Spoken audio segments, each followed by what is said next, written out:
Hello, everybody. Welcome to another episode of the Comic Source Podcast. I'm your host, Jace. This is another Spawn Daily episode. We're up to issue number 26, back from the interlude of Mark Silvestri drawing it. And I was able to find some more information. So it wasn't exactly what I thought, but just in the interest of full disclosure. So it was for the month of October 1994. The Image creators all swapped titles, right? So like Jim Lee drew or wrote and drew Savage Dragon, and Rob Liefeld did Shadowhawk, and so Silvestri came over to draw Spawn. But I was thinking it was issue 25, right? Like everybody, well, no, Spawn was the only series that was up to issue 25. Youngblood was only on 9. I think Savage Dragon was on 12. Wildcats was on 13. So Spawn was really the only one coming out on a monthly basis at that point. So that's why when I was looking last episode at issues 25 of all the different series, why it didn't line up. But yeah, they basically also, I wasn't a jump ahead like I thought, but for that month, they all swapped around titles and worked on each other's stuff. So anyway, with issue 26, it's basically McFarlane back on it, doing the story. He's joined by Greg Capullo on the art. Tom Orzechowski still does the letters. Steve Oliff on the colors. And yeah, like Rocky mentioned last time, I think about kind of the inconsistencies with how much lore and story we get. Like there wasn't a whole lot to the issue 25, and we talked about maybe McFarlane was kind of writing to Silvestri's strengths.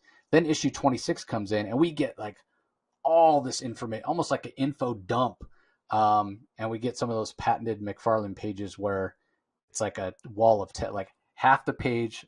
If you divide the page vertically, half, left side of the page is a little bit of art, and the right half of the page is like all this dialogue, as McFarlane just dumps all kinds of information on us. So that being said, I thought it was a pretty good issue, and it feels like, and I don't know because I haven't read 27 or 28 or any of the subsequent issues, but it feels like this is the setup for quite a bit of the subsequent issues. Like we're getting all this information dumped on us. It's not fleshed out in a lot of detail, but it feels like that's what's coming. It's kind of foreshadowing kind of the next chapter, if you will, of Spawn. At least that's the impression that I got. What do you think, Rocky? Very much so. 26 here is an excellent jumping on point. So if you figure I can definitely appreciate back in the day, the word of mouth of Spawn is slowly spreading. You've already finished 25 issues. This issue 26 really, what's great about issue 26 from a new reader standpoint is that you learn everything you need to know about Spawn, and it also reveals Spawn to be a flawed character, and this issue actually has some emotion to it. Now maybe it's a little bit tropey, but McFarlane does attempt here in terms of the story to maybe to get to the core of Al Simmons, and to basically show that Al Simmons has some evil in him, because that's why Malbrosia, one of the agents of the devil, is interested in him to lead his army. And this issue very much, it goes back and forth between a very human story by a character by the name of Fred Barnett, who loses custody of his daughter to foster parents, his 14-year-old daughter, Katie. He loses custody of her after his wife dies. His wife died 15 months before. He loses his job. He then loses custody of his 14-year-old daughter, and he essentially, he's an old man, but he's Greg McFarlane and Greg Capullo do a good job. I'll be honest, I don't know which pages were drawn by McFarlane versus Greg Capullo. It's not indicated in the credits, and frankly, as I said before, I don't pretend to have that disconcerting an eye to be able to distinguish between the two. I can leave that to maybe yourself to comment on, Jace, but it's obvious here that right off the bat, we're introduced to this Fred Barnett character. Having lost his daughter, he's arguing with social services. He ends up in court, and the judge tells us, Mr. Barnett tells Mr. Barnett that I'm very sorry for you. I know your wife died, but we have to put the best interests of your 14-year-old daughter, Katie, ahead of your own interests. And your heart might be in the right place, but it's in the best interest of your daughter that she be put into foster care. And And of course, the story of Fred Burnett is one of the stories that is juxtaposed against Malbrosia, the one of the agents of the devil, and the one that made the deal with Al Simmons that ultimately made him into Spawn. Malbrosia is talking to all his army. He's talking to the very army that he expects that Al Simmons is going to one day lead, that Spawn is going to one day lead. And he's telling them, and this is where writer McFarlane really goes heavy on the exposition. And it's at times it's almost like reading a novel. I mean, what I mean by that is it's wholly unnecessary. It's the imagery here where McFarlane renders, either McFarlane or Capullo draws hell. It's just a bunch of at times it's I don't know, it's getting a little it's not, I'm not going to say, I'd be lying if I said it's overly impressive. It's just really once again, it's Malbrosia just presiding over hell, talking to a bunch of hell spawn that have similar stories to Al Simmons, and he's attempting to tell them in this narrative why Al Simmons. Why is Al Simmons so important? He could choose anybody to lead his army. What's so special about Al Simmons? Meanwhile, we get the story continues, and we see Spawn. He's in an alley, and in a rather curious artistic six panel grid, three on top of the page, three on the bottom. We start off looking at a spider, looking into the eyes of a spider, and then of course there's the panorama, the drawback from the camera, and it's a spider that's on the finger of Spawn as he's in an alley, and he is approached by this. He's approached by he's approached by Count. This Count Cagliostro. How do I say it? Cagliostro. Yeah, I think it's Count Cagliostro. And this is the same Count who, in the earlier issues, was aware of the history of the Spawn, and he basically tells Spawn. He tells him his story. He tells him that there's going to be a final clash between heaven and hell, and that you're very important, and you need to forgive yourself for not knowing that you had all this power, and that when the Count explains to Al Simmons that, look, you got to forgive yourself, but you're very significant. You're just discovering your power. You didn't realize that when you made that deal with Malbrosia, that you actually had some rights. Apparently there's some legal rights you have when you deal with the devil. I mean, how would Al know? And in any event, he throughout the story, he's explaining to Al, saying, you did have all these rights, and you've got to you don't feel too bad. There are plenty of others that are in your similar circumstances, and stay the course, and your fate is what it is. But I mean, you still have choices.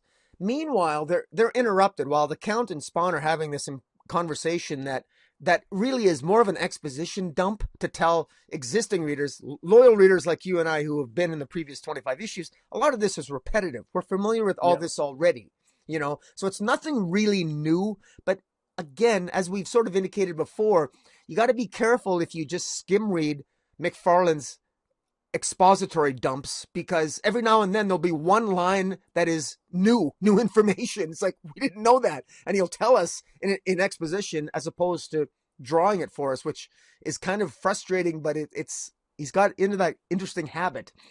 But yeah, and one thing he does have the Count say here, previously we called it psychoplasm, he calls it necroplasm, but he at one point, he said, you're Al Simmons, you're dead, you made a pact with the devil, you've got a costume melded to your skin and a body made of 400 pounds of necroplasm. So McFarlane apparently feels it's important. He mentioned it before, that garbage throne to hold up the 400 pounds of Spawn, and here we're reminded again, 400 pounds of necroplasm. So and even that, not only that, and it might be it is a nitpick, but I'm gonna nitpick anyway. He calls it necroplasm. We went through multiple issues, like you said. We called it psychoplasm. Why is it called necroplasm now? It just seems to me, of all the things, I mean, you give this huge exposition dump. And the one thing that we all knew, you and I could one thing we absolutely knew about was psychoplasm. Now all of a sudden, no, it's necroplasm. I mean, really? Why change the name mid-course? I mean, again, a little minor nitpick, but as a long time, as a loyal reader, Spawn Daily, it's something that is clearly noticeable. But so we continue on here, and Spawn ends up this Fred Barnett, one of the other homeless people, that live in the alley with Spawn, figures that, well, because they respect Spawn so much, they're going to take Spawn and show them, hey, by the way, Spawn, this guy Fred, he really needs your help. And so Fred tells him his story, saying, I really need some money, because if I had more money, I can create a better quality of life for my daughter, and I can get my daughter back from social services, out of foster care. And Spawn actually gets pissed off. And he's a dick. Oh, he becomes a dick here. Well, okay, this is how much of a dick I am. I actually kind of sided with Spawn at first, because I'm thinking to myself, well, what the hell do you expect Spawn to do? The guy's got shoelaces that laced on his face. He's ugly. It's not like Spawn has a job and he's rich. How is he going to get this guy money? Maybe his psychoplasm, can he create fake money and counterfeit money out of thin air? I don't know. My thought was, you got that file on. I mean, maybe you don't have any more. You gave it away, but you still know a bunch about the organization of Vito Gravano. Yeah, go steal from the mob and give it to this guy. Rob from the rich and give to the poor. Little Robin Hood action. Yeah, that's what I thought. Yeah, no. Fair enough. But that's why this is a compliment into this particular scene, because it's interesting how my first thought was I was kind of a dick and I sided with Spawn, and your first thought was, well, Spawn, you're kind of being why didn't you do this or that? But that's what works about this scene, is that McFarlane, I think it gets different reactions from different readers, and so I think in that respect that scene works quite well. Keep in mind that Al Simmons was never able to have a kid. If he was a father, it might have resonated with him more. That's a good point too. You don't know what role maybe that would have impact that would have had on his thinking. Yeah, and I almost thought, I hadn't read this before, and I almost thought, when this guy came and asked, I wonder if Spawn was going to think about Cyan, if it was one, and that would be why he would help. But no, instead he goes, no, screw you. Yeah, get your own damn help. Yeah. But and so Spawn basically tells old Fred to go take a hike, and then we go back to Malbrosia again, and Malbrosia is just sort of continuing to tell the story. And there's a couple of we mentioned before how every now and then there's some tidbits of information through the exposition that is interesting. And one of the things I picked up, most of this exposition, we're repeating ourselves. We know the story of Spawn, the deal he made with the devil, et cetera, et cetera. I thought it was interesting, just out of nowhere, Malbrosia indicates that he speaks of his hellspawn being from different that each hellspawn has their own home planet. And what an interesting thing to say, home planet. So that suggested to me that it's not just people of Earth that maybe hellspawns come from, that there's life forms from other planets in the galaxy upon which, other spawn might come from. So that's interesting to me.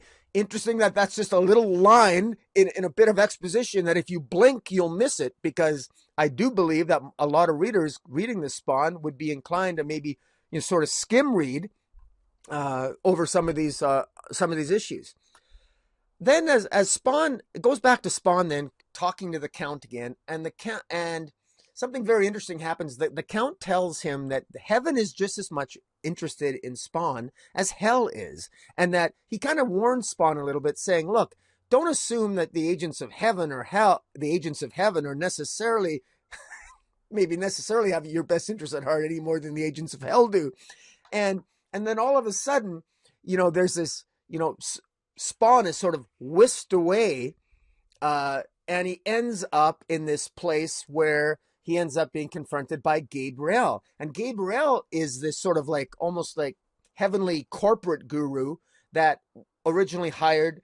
Angela works for this Gabriel character, and she, I think, is connected to the Angel satellite that plucked up Jason Wynn and turned him into Anti-Spawn. And Gabriel is also responsible for sending Angela against Spawn to try to kill him in issue 9. And it's very interesting what Angela indicates here to Spawn. And basically, she just kind of wanted to introduce herself. And she basically wants two things. Number one, she wants to have the lance, Angela's lance, because when Angela attacked Spawn, Spawn ultimately defeated Angela, but he ended up with her lance. And Gabriel wants the lance back. Now, I don't know what the significance of that lance is, but other than the fact that the lance could kill Spawn. But it didn't kill Spawn. And Angela ended up getting sucked up into Spawn's cape.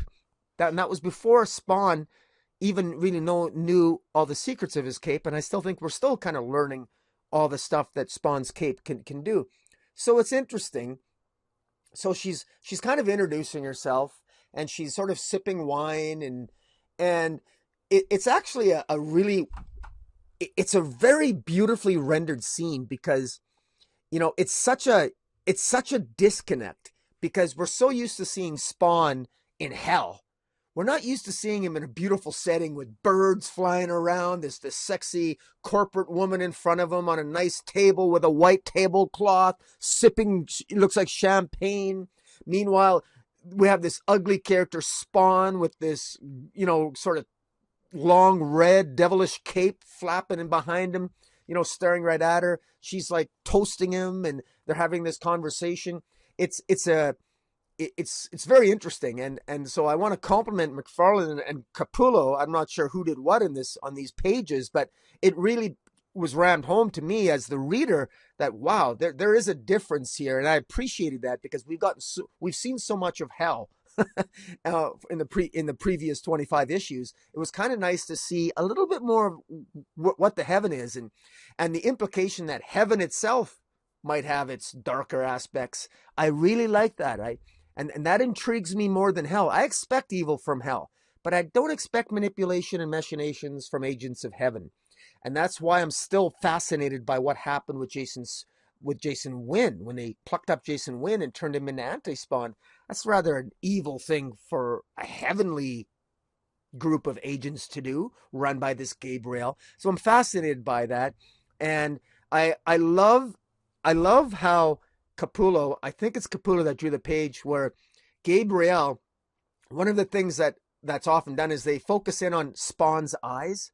And there's been comics where there's been issues where they focus in on Malbrosia's eyes as well. And here there's a focus in on Gabrielle's eyes. She's a beautiful white-haired woman. She's eating a strawberry in one hand and sipping champagne in the other. And there's a focus in on her eyes. And she warns Spawn about being between heaven and hell, saying, you don't want to get caught in the middle, do you? Just as there's a big focus on her big, beautiful blue eyes. And you got to wonder, is she a devious bitch, or is she, what does she have planned here? I definitely think that we can't think of heaven as just those are the good guys and hell, those are the bad guys. Because I think that's the narrative that I get the impression the story McFarlane's trying to sell is that's the narrative that humans have been told, right? But really, it's all a matter of perspective. So I think they're just as capable of manipulation and backstabbing and what have you. The agents of heaven, that is, as are Malbolgia and his agents. The other thing that I'll say is about those pages, because you're right about the juxtaposition. It's not only the setting, as it compares to hell, but also as it compares to New York. Almost all the time when we see scenes of Spawn in New York, especially when it's in the alleys, it's dark. There's a lot of blacks and blues. It's nighttime. So even the scenes we get in the alleyways are very dark in color. So you got to give the colorist Steve Oliff a lot of credit too for making this stand out, because I mean, even when there's no backgrounds, the page is white. Yeah. So as opposed to the other pages where there's no backgrounds, they're often dark brown or dark gray or black. So it really sells the idea of, heaven being light and hell being dark, or, Spawn's world being dark, Spawn being a hell Spawn, himself living among the darkness, trying to hide. There's no hiding here. He's out in the light when he talks to Gabrielle. So those pages do really stand out. Sure. I do want to point out one image. It's on the top right for those on the YouTube channel. It's easy to see. but there's a page where I just find it funny. It shows Spawn's ugly face that's stitched together by shoelaces, and there's a beautiful butterfly on top of his head. It's the stark contrast really sort of magnifies the difference of how just out of place Spawn is in this setting of presumably some type of heavenly place. But it's very well done, and it does sort of fit the narrative and the story, and again the settings in this story, the juxtaposition between the story of Fred Barnett, who's lost custody of his daughter, desperately looking for money, between this sort of corporate guru who she's heavenly sent, talking with Spawn, the heaven and the hell dichotomy. The themes here are very prevalent, and in that respect, that's why this works so well as a comic book. It just works so well. And as a compliment, as much as, as much as we might criticize and say maybe it's exposition heavy at times, this really does work in nailing down to the reader a theme, because people don't remember stories. They remember themes. They remember how they felt. They remember general feels of comic books. I remember comic books that I could tell you that I love a comic book, and yet, ironically enough, I couldn't tell you a finer plot detail, but I just love the comic. And that's because sometimes the themes are strong or the imagery is that strong. And I think this is potentially one of those types of issues. And I think that's why Spawn has resonated for 30 years, as long as it has, and why it's the longest running independent comic book of all time as of last year. So it's a high compliment to McFarlane again. And again, we're just on issue 26. But yeah, exactly. Continuing on, as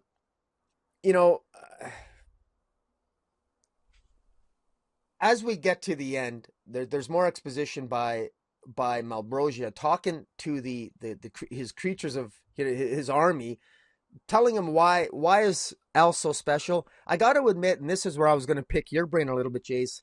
I didn't think it nailed it. I wasn't convinced. Malbrosia never convinced me why Spawn is so special. Why Al Simmons?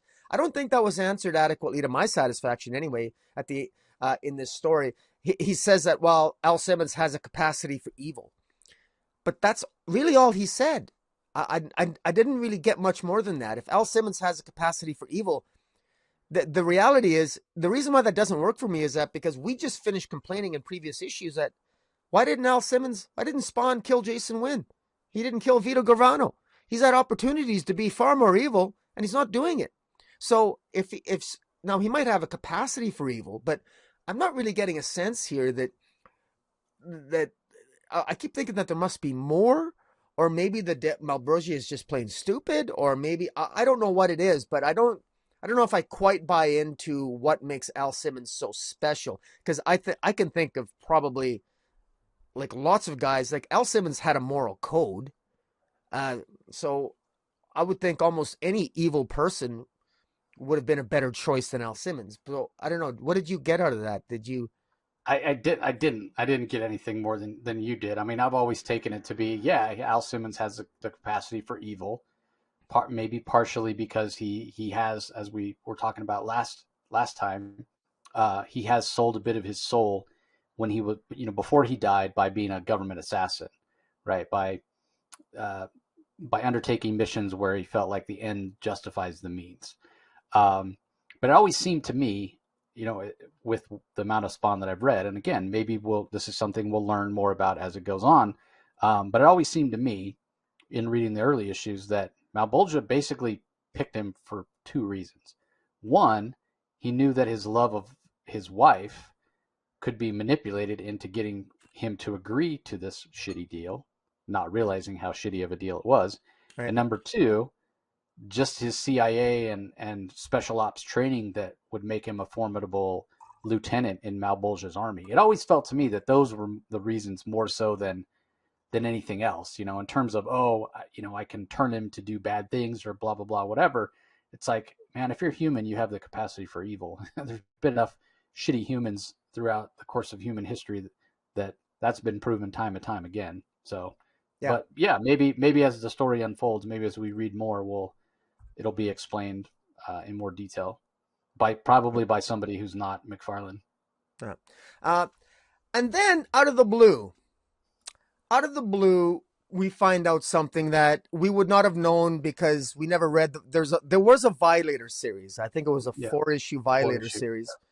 And we find out that apparently Spawn in the Violator series lent some of his power to the Violator so that the Violator could go and survive and actually kill his own demon spawn brothers, I guess, because Violator has demon brothers that wanted to kill Violator because the Violator basically pissed off the devil. I'm guess I never read the Violator series, so I don't know. So I'm Yeah, I inferring. didn't either.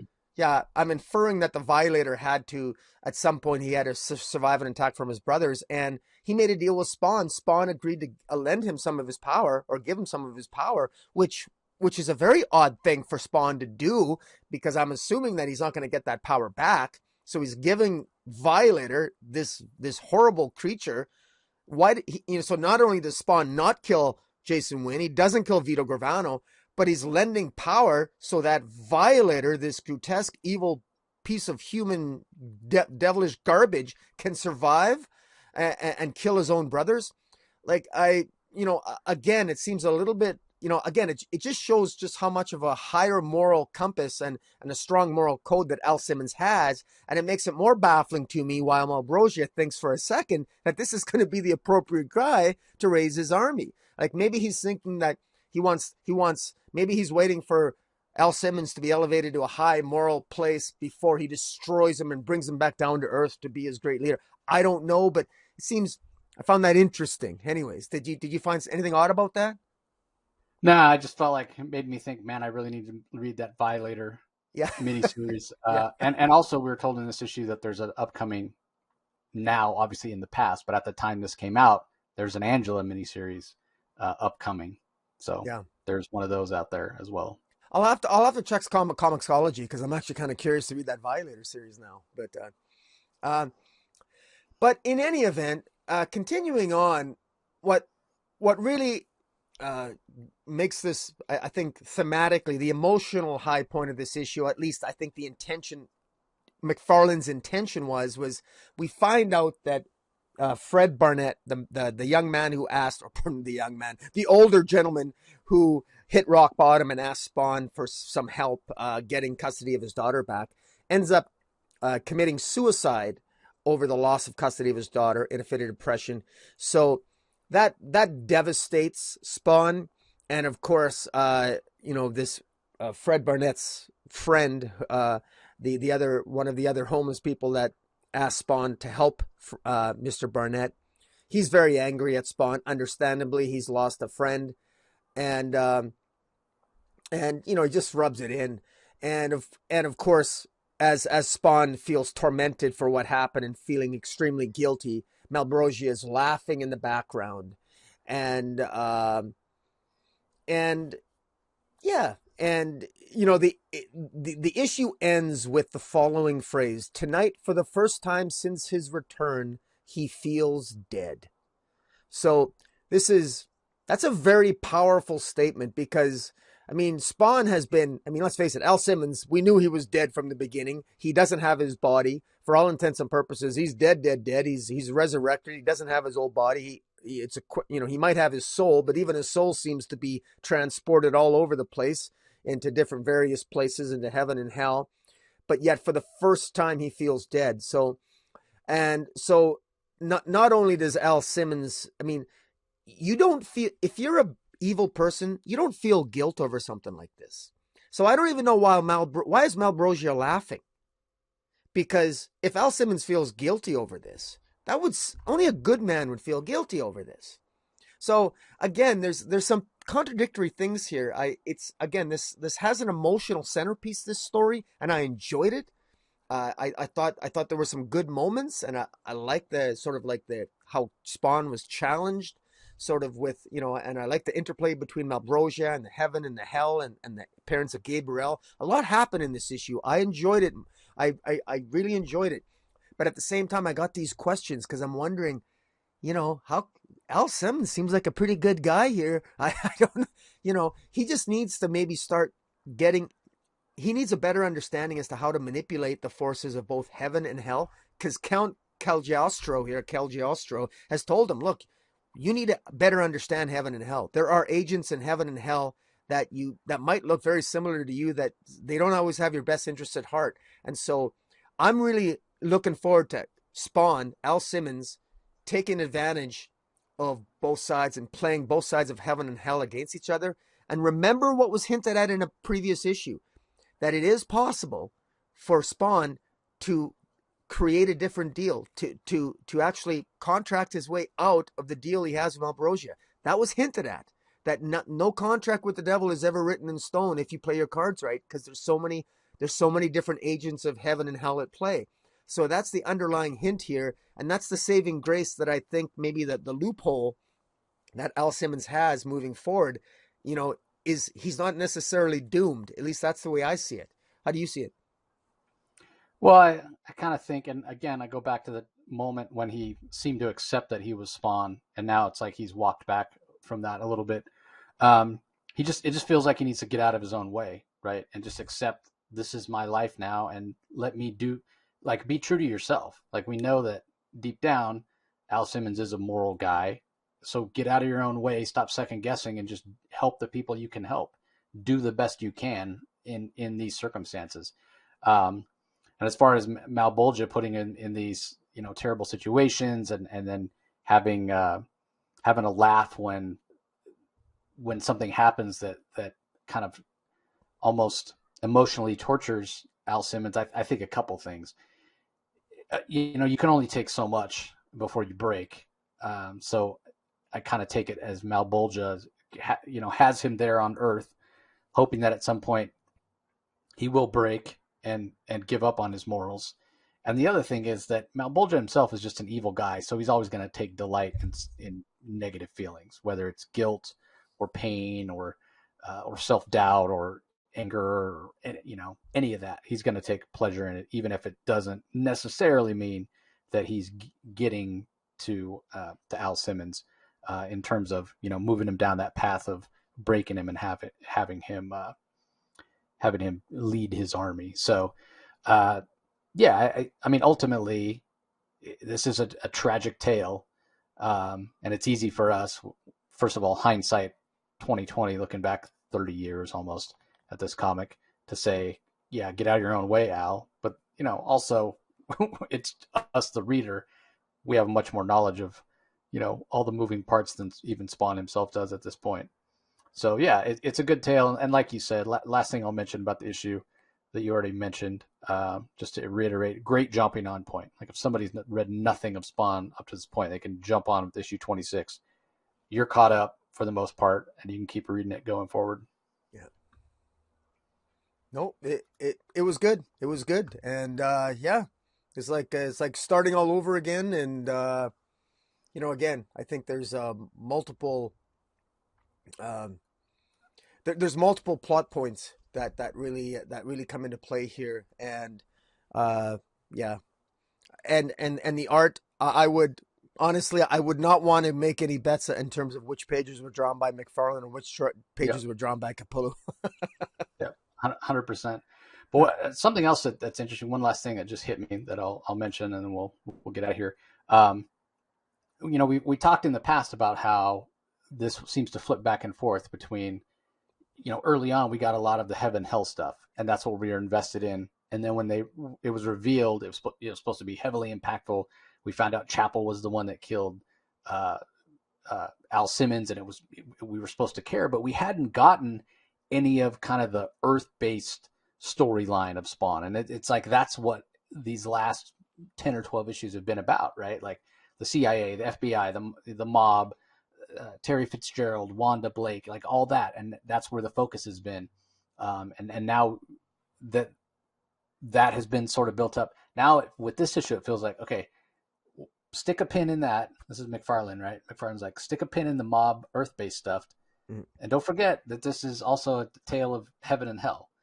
Let's shift the focus back there. So like I said at the beginning, it very much feels like this sets up the next chapter, and it's going to be focused on the machinations, the war between heaven and hell, the different supernatural aspects of the story. That's what I'm expecting going forward. Yeah, and it's interesting. I want to mention. Yeah, I made some notes, and one of the things I mentioned that the Count Cagliostro tells Spawn in this issue that there are small pieces of heaven kept in different time continuums. So again, interesting. Small pieces of there isn't, maybe heaven isn't all in one spot. There's pieces of heaven everywhere throughout time. And so maybe there isn't a whole piece of heaven in any one spot, but it's scattered throughout the time space continuum. And same with hell. And so maybe that's sort of the issue as well. And so you got these different agents in these different time periods and everything else. And we already know we got medieval Spawn. We got, we got Angela here in different time periods. We got immortal beings. We got devils. We got deals made with agents of hell. We got deals made with agents of heaven. We got Jason Wynn being the anti-Spawn but doesn't remember it. We got the mob. We got all these moving parts, and in only 26 issues. And again, for people who are happen to be listening to this, if you are buying this stuff on a trade and you're in Comixology, and honestly, you can trust us on this. You can, by all means buy issues 1 through 25, but if you're on a budget and trades usually come collect 6 issues, you can start reading a 26, as we said, and you don't necessarily need, what we summarized here in our review right now, you could jump on to Spawn in issue 26 and do it. And or again, Comixology, for whatever it is, $5.99, $6.99 a month, you can definitely read all of it anyway. So yep, again, exactly. Yeah, I continue to remain impressed with Spawn. I'm really enjoying this. I'm enjoying this at least as much as I'm enjoying reviewing DC every week. The time commitment is a little bit more invested because you and I both have lives, and I know you're a hell of a lot more busy than me in terms of your commitment to the podcast. And because kudos to you for all the interviews you do, and I know that you got a lot of interesting interviews coming up, and you allow me occasionally to join you on some of them, so I appreciate that. So, but yeah, I'm sure you can give listeners a tease as to what might be coming up, or are you keeping everything close to the chest? I think I'm going to keep stuff close to the chest for the most part. Legendary creator, a couple of legendary creators I'm talking to. One this Friday, one next Friday. But I will say Carla Pacheco, we're huge fans of Spider-Woman, the current Spider-Woman title on the Comic Source podcast. So we're going to talk to her. Long time coming, and a lot of other creators too. So yeah, definitely pay attention. A lot of those interviews will be coming up later this month. So that being said, be sure if you're following us on YouTube, following Rocky's channel, which you can find, just go to YouTube, Comic Space Boom, ! Be sure you're following, subscribe, ring the notification bell, all that stuff. You guys know how to do it. But if you're not following the Comic Source, the audio stuff, be sure you go to your favorite podcasting platform or application, do a search for the Comic Source and subscribe so you don't miss out on any of this content that's coming up. And Rocky and I will be talking to Jeremy Adams, and that'll be on the Comic Boom YouTube channel as well as audio only on the podcast. That's coming up in a couple weeks, talking about the Flash. Wally West back. I'm so glad you said that, Chase, because I love Jeremy Adams. I'm looking forward to that, and I can finally talk about it now. I've been waiting at bated breath for you to break the ice so I can finally start telling people. Yep, it's coming up. We got it all set up. It'll be both audio, video. So maybe we'll probably talk a little more detail on the next week's DC Spotlight about that. So anyway, that's gonna do it for this episode, everybody. Thanks for joining as always, and we'll talk to you next time. See you later.